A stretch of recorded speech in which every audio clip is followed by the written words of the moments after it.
संस्कृत व्याकरण क्लास 8 में इससे पहले हम अनुवाद प्रकरण पढ़ रहे थे और आज हम संस्कृत व्याकरण क्लास 8 में संधि प्रकरण पढ़ेंगे।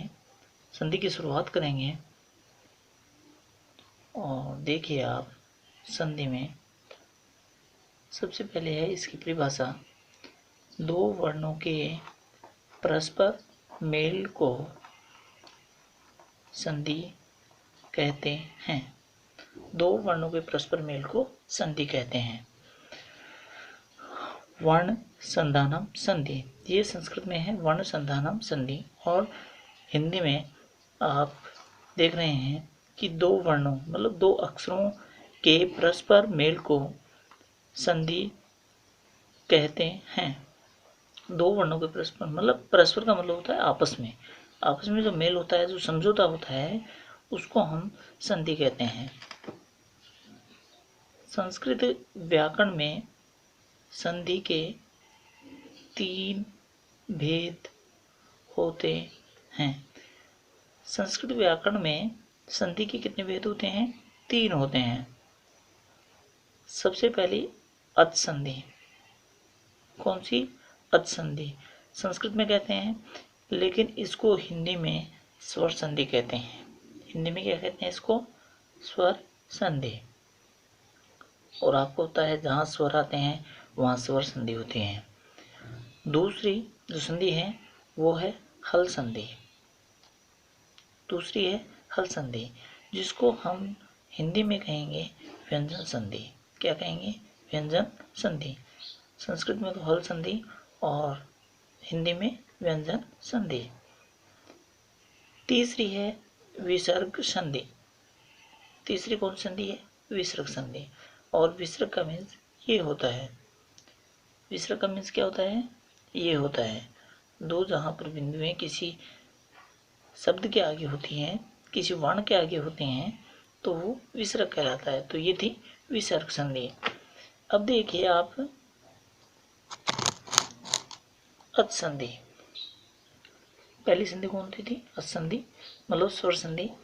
अच संधि में देखिए आप कि जिसको स्वर संधि कहा जाता है, जहाँ दो स्वरों का संधान मतलब समझौता, जहाँ दो स्वरों का संधान या मेल होता है, दो स्वरों का जहाँ संधान होता है या मेल होता है, अच संधि कही जाती है। क्या कही जाती है? अच संधि कही जाती है। जहाँ दो स्वरों का संधान मतलब मेल होता है, अच संधि कही जाती है। और संस्कृत में हिंदी में आप जानते हैं इसको स्वर संधि कही जाती है। अब स्वर संधियां 8 प्रकार की होती हैं। कितने प्रकार की होती हैं स्वर संधियां? 8 प्रकार की होती हैं। वो कौन कौन सी होती हैं? स्वर संधि में कौन कौन संधि आती हैं? पहली है यण संधि, दूसरी है अयादि संधि, तीसरी जो संधि है वो है गुण संधि, 4 नंबर पर है प्रतिसंधि, 5वें पर है स्वर्ण दीर्घ संधि, और 6वें नंबर पर है पूर्वरूप संधि, और 7वें नंबर पर है पररूप संधि, और 8वां जो नंबर है वो है प्रकृति भाव संधि। तो कितनी संधि हुई? 8 प्रकार की संधि हुई। पहली है यण संधि, दूसरी अयादि संधि, तीसरी है गुण संधि, चौथी है वृद्धि संधि, 5वीं है स्वर्ण दीर्घ संधि, 6वीं है पूर्वरूप संधि, 7वीं है पररूप संधि, और 8वीं है प्रकृति भाव संधि। अब सबसे पहले जो संधि है वो हमने यण संधि पढ़ी थी। तो हम भेद में यण संधि के बारे में बताया गया था कि पहला जो भेद होता है वो यण संधि का होता है। तो हम यण संधि पढ़ेंगे। अब देखिए आप, ये है यण संधि। यण संधि में क्या होता है? यण संधि में इक का मीन्स होता है ई, उ, री और री।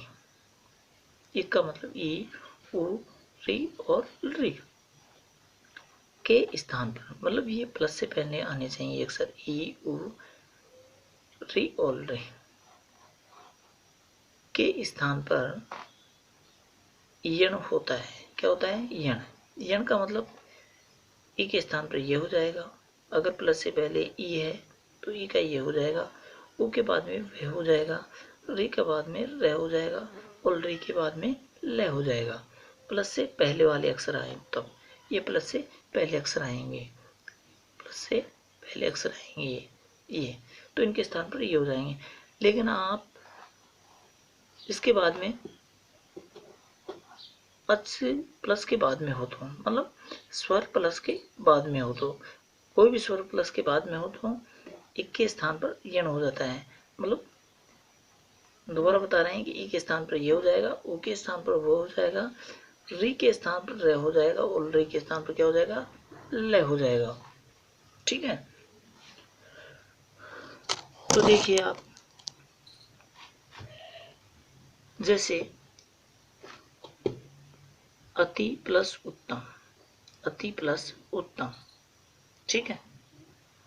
और जैसे यहाँ दोबारा समझ लीजिए आप, जैसे ए ई उ री और री है तो ई के स्थान पर हमने ये बताया, उ के स्थान पर हमने के स्थान पर वह बताया, री के स्थान पर रे बताया और री के स्थान पर ले बताया। लेकिन प्लस के बाद में अच मतलब स्वर आए तो प्लस के बाद में स्वर आने चाहिए।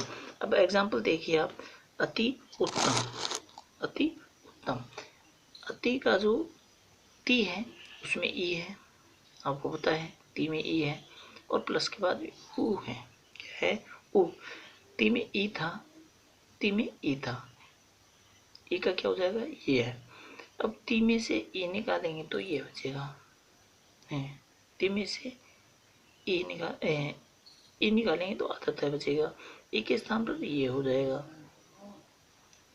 ती दिखाई दे रहा है आपको, ती में ई है और ती में ई निकालेंगे तो तय क्या बचेगा? हलंत, मतलब आधा बचेगा, ई के स्थान पर ये हो जाएगा और ये इसके बाद में ऐसे कैसे जुड़ रहेगा तो ये बन जाएगा आपका अत्युत्तम। क्या बन जाएगा? अत्युत्तम।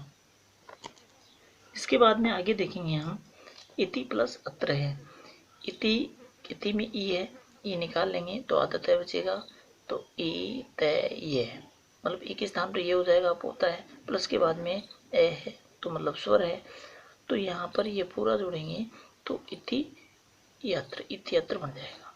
ठीक है,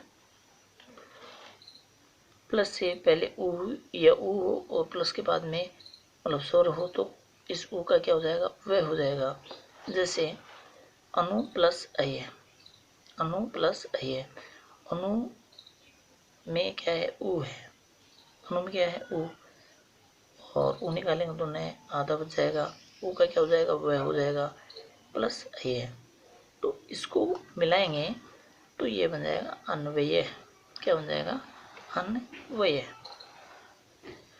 जैसे आगे चलते हैं तो मधु प्लस अरि, मधु प्लस अरि, मधु का ऊ निकालेंगे तो द आधा बच जाएगा, किसी भी स्वर को निकालते हैं तो वो जो अक्षर है वो आधा बच जाता है, प्लस अरि है, ऊ का व हो जाएगा और इसको मिलाएंगे तो मैं ध क्या बन जाएगा? मधुवरी। क्या बन जाएगा? मधुवरी। री या री के बाद में जो तो री का क्या हो जाता है? रे हो जाता है। पितृ प्लस ए, पितृ प्लस ए, री निकालेंगे तो आधा तय बच जाएगा और री का क्या हो जाएगा? रे हो जाएगा। प्लस के बाद में ए है, आपको पता है, प्लस के बाद में क्या है? ए है, स्वर है, तो यहाँ इनको मिलाएंगे, पी तय मिलकर के त्रय बनता है, प्लस ए है तो पितृ बन जाएगा। इसके बाद में है मातृ प्लस आज्ञा, तो हाँ, और तय में से नहीं निकालेंगे तो तय आधा बचेगा और रे हो जाता है, प्लस आज्ञा है और तो ये बन जाएगा मात्राज्ञा। इसके बाद में है री प्लस अच, री का ल हो जाता है हलंत। अब री प्लस आकार है, री का लय हो जाता है, प्लस के बाद में आपको होता है स्वर है, री का लय हो जाएगा और इनको मिलाएंगे तो लाकार है। क्या बन जाएगा? लाकार है। री प्लस आदेश है, री का क्या बनता है? आपको होता है लय बनता है, प्लस आदेश है और बन जाएगा ये ला देश है। क्या बन जाएगा? ला देश है। तो ये थी आपकी यण संधि।